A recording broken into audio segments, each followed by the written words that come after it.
सहाबड़ा, मैं हूं ललित और स्वागत है आपका आज के समय विशेष में। आज हम बात करेंगे फ्रॉड की, एक ऐसे फ्रॉड जो कि हमारे चारों तरफ फैले हैं, जिनके कारनामे देखकर हम और आप दंग रह जाते हैं। ऐसे ही कुछ फ्रॉडों की कारगुजारियां हम आपको दिखाने जा रहे हैं।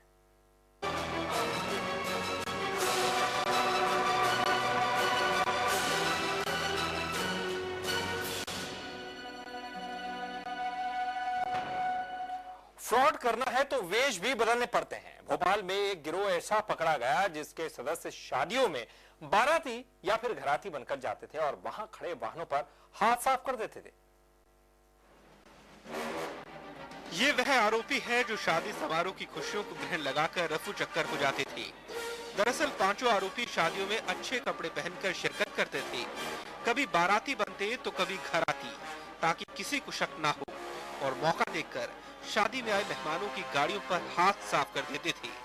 ये इनका तरीका वारदात ये था कि ये अच्छे कपड़े पहन के शादी हॉल में जाते थे, खाना खाते थे और नजर रखते थे जो भी वाहन मालिक है इसके ऊपर। जैसे वाहन मालिक अपनी गाड़ी लगा करके इधर उधर होते थे, इनकी गाड़ी चोरी कर लेते थे इनके सहयोग। आरोपी गाड़ियां चुराने के बाद इसे छोटे जिलों में बेचा करते थे। साथ ही गाड़ियां पहचान में न आए, इसके लिए गाड़ियों पर धार्मिक निशान लगा दिया करते थे। ये नंबर जो भी है इसका गाड़ी का नंबर, वो उसको घिस देते थे। साथ ही साथ उसके ऊपर अन्य तरह के साइन भी बना दिए जाते हैं, जिससे कि आसानी से वो मोटरसाइकिलें आइडेंटिफाई ना हो सके। वाहन चोरी के मामले में लगातार इजाफा हो रहा है। ऐसे में इस गिरोह का खुलासा होने पर पुलिस ने राहत की सांस ली है। विजय मांडके, सहारा समय, भोपाल।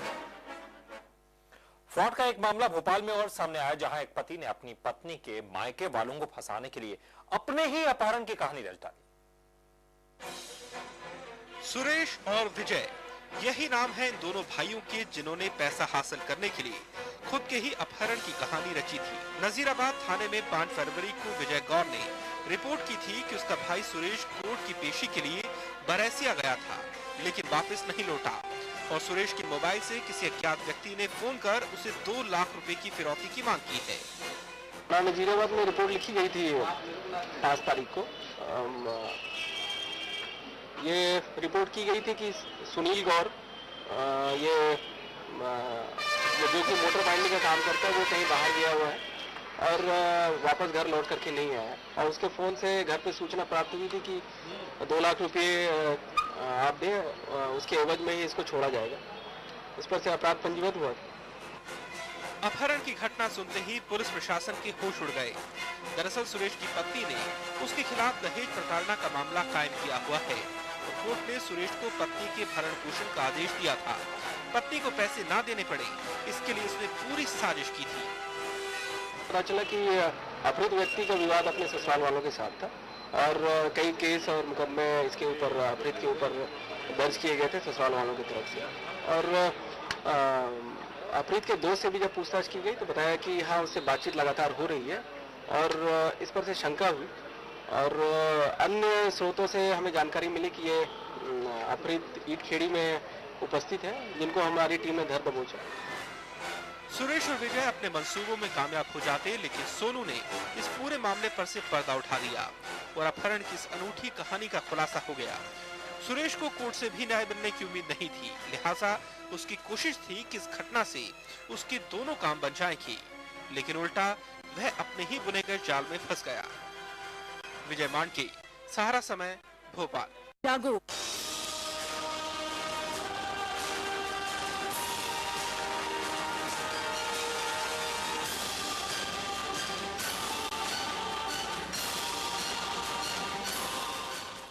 एक डॉक्टर ऐसे हैं जिनकी विदेशों में सराहना हो रही है, लेकिन मध्य प्रदेश सरकार की नजर उन्हें नहीं देख पा रही, या फिर यूं कहें कि वो देखना ही नहीं चाहती है।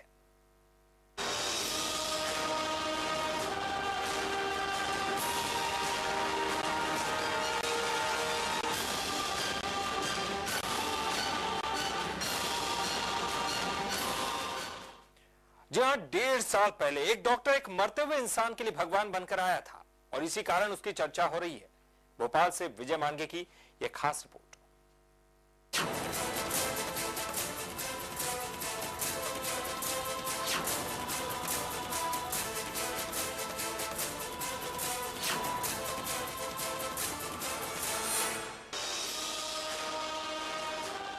1.5 साल पहले भोपाल के नजदीक बिसौद रेलवे स्टेशन पर हुआ यह हादसा जिसने भी देखा उसके रोंगटे खड़े हो गए।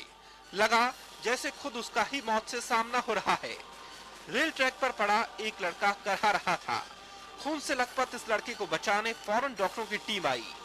पटरियों को ही ऑपरेशन थिएटर में तब्दील किया गया। चुनौती बहुत थी, एक तो अंधेरा, ऊपर से बारिश। डॉक्टरों को ये समझ नहीं आ रहा था कि क्या करें क्या ना करें, लेकिन चंद सेकंड में फैसला हुआ कि इसके पैर काट दिए जाएं तभी जान बच पाएगी। ये जो मेडिकल इक्विपमेंट्स है, ऑक्सीजन या जो भी है, सारा वहाँ अरेंज किया। पानी भी गिर रहा था, काफी भीड़ थी, और हम लोगों ने फिर वहीं पे इसको बेहोश करके एक फाइनल डिसीजन लिया कि बिना पैर काटे तो संभव नहीं है इसकी जान बचाना।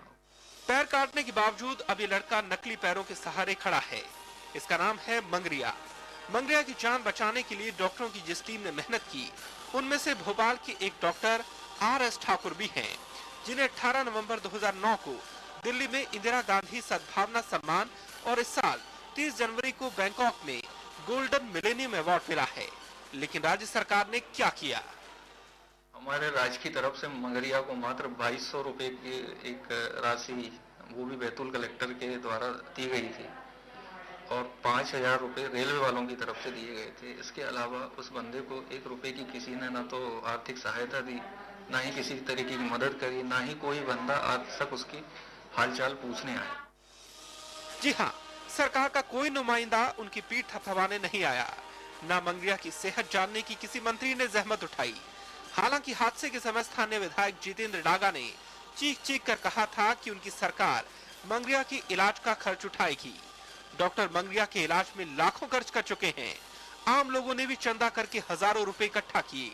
उन्हीं की दुआओं का यह असर है कि मंगरिया अब ठीक है और नई जिंदगी जीना चाहता है। अभी पुष्कर वाले ने किया सब फिर इलाज। घर क्यों नहीं जाना? घर यहीं पे अच्छा गमने लग गया तो यहीं पे रहने लग गए। घर आप जाना नहीं चाह रहा हूँ। फिर भी सवाल ये उठेगा कि विदेश में जिस डॉक्टर की चर्चा हो रही है, जिसे सम्मानित किया जा रहा है, राज्य सरकार ने आखिर उससे क्यों नहीं पूछा? क्या ये बात सरकार की संवेदनहीनता का सबूत नहीं है? विजय मांडके, सहारा समय, भोपाल। डॉक्टर RS ठाकुर और साथी मंगरिया दोनों ही हमारे साथ इस वक्त मौजूद है। इनसे हम जानेंगे। ठाकुर साहब, डॉक्टर साहब, आपका बहुत बहुत स्वागत करते हैं। और आपसे एक बात हम जानना चाहेंगे। निश्चित तौर पर हम सभी को, हमारे दिल में वो बात चुभ रही है, और वो ये कि शायद इन दृश्यों को सभी ने देखा होगा, इन तस्वीरों को सभी ने देखा होगा, और वाकई आपके प्रयास की सराहना करनी होगी कि जिस व्यक्ति को जो यहाँ पर जिंदा बैठा हुआ दिखाई दे रहा है, उसे मौत के मुंह से आप बाहर निकाल कर ले आए। क्या आपको लगता है वो दिन आज याद करते हैं? क्या लगता है आपको? सबसे पहले तो मैं सहारा समय का शुक्रिया अदा करूंगा मंगरिया जैसे बंदे को आज आप आम आदमी तक इसकी कहानी पहुंचा रहे हैं जी, इसके लिए बहुत बहुत थैंक्सफुल, धन्यवाद। रही बात उस दिन जो घटना थी, वो कोई भी एक आम आदमी या कोई भी डॉक्टर देखता तो उसकी मदद करना चाहिए था। आपको लगता है कि जो मदद आपने की, शायद आज वो मदद सरकार करे तो शायद मंगरिया जैसे जो भी व्यक्ति हैं, इस तरह के और भी अगर दूसरे लोग हैं तो उनकी हालत सुधर सकती है, शायद उनका जो जज्बा है जीने का वो और मजबूत हो सकता है? नहीं, जो मदद मैंने करी है, अगर इस तरीके से, जैसे मेरी जो टीम थी जिसमें डॉक्टर मिंज, डॉक्टर कुलदीप मिश्रा और डॉक्टर निगम, डॉक्टर विनोद तिवारी, बहुत सारे डॉक्टर्स थे, सभी कम से कम आर्थिक सहायता नहीं तो कम से कम इनको सम्मान तो मिलना चाहिए था। और आगे चल के कल को अगर कोई ऐसी दुर्घटना होती है तो कल को डॉक्टर आगे जाके ऐसे केसेस को अच्छे से बढ़ाएं, अच्छे से उसका अंजाम में। जी, और हमने सुना कि ये जो आपने किया है उसके लिए विदेशों से आपके पास फोन आया, वहां से आपको सम्मान मिला, लेकिन राज्य सरकार ने कुछ नहीं किया आपके लिए। हाँ, राज्य सरकार की तरफ से तो हमें ना तो कोई सम्मान, ना किसी तरीके की आर्थिक सहायता। बिल्कुल बिल्कुल। मंगरिया हमारे साथ हैं, उनसे भी हम थोड़ी बात करते हैं। मंगरिया, आप क्या कहना चाहेंगे? आपकी जान बच गई है, डॉक्टर साहब ने आपकी जान बचाई है।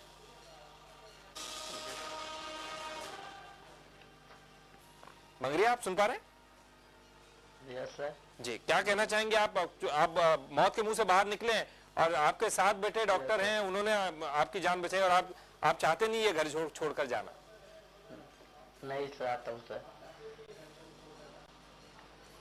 सर उसके बाद ट्रेन से चढ़ा हुआ, उसके बाद बारिश हुई थी, उसके बाद फिर केएस ठाकुर गया था, उसके बाद उसके स्टाफ पूरे गए थे, उसके फिर उसके बाद बस निकाल के लाए, फिर खर्चा पानी सब उसका अस्पताल ने किया। पूरा पूरा फ्री में इलाज हुआ आपका? Yes sir.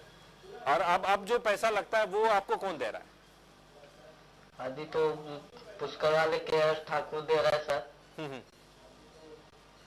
तो डॉक्टर साहब बिल्कुल हम सुन रहे हैं कि अभी भी आप मदद कर रहे हैं, लेकिन सरकार की तरफ से आपको कोई मदद नहीं है, और जो आपने नेक काम किया है, जो एक अच्छा काम किया है, उसके लिए कहीं भी एक जिसे हम कहेंगे अप्रिसिएशन, वो भी सरकार की तरफ से नहीं है।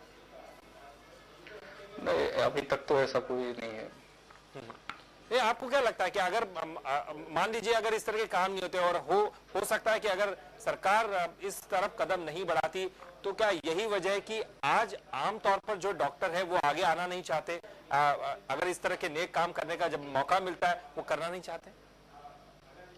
और आज की तारीख में जो मरीज और डॉक्टर के बीच में काफी गैपिंग आ गई है, उसकी सबसे बड़ी वजह है कि अगर इनके जैसे मंगरिया जैसा केस है, ये 99% गौन केस था, 1% की लड़ाई थी।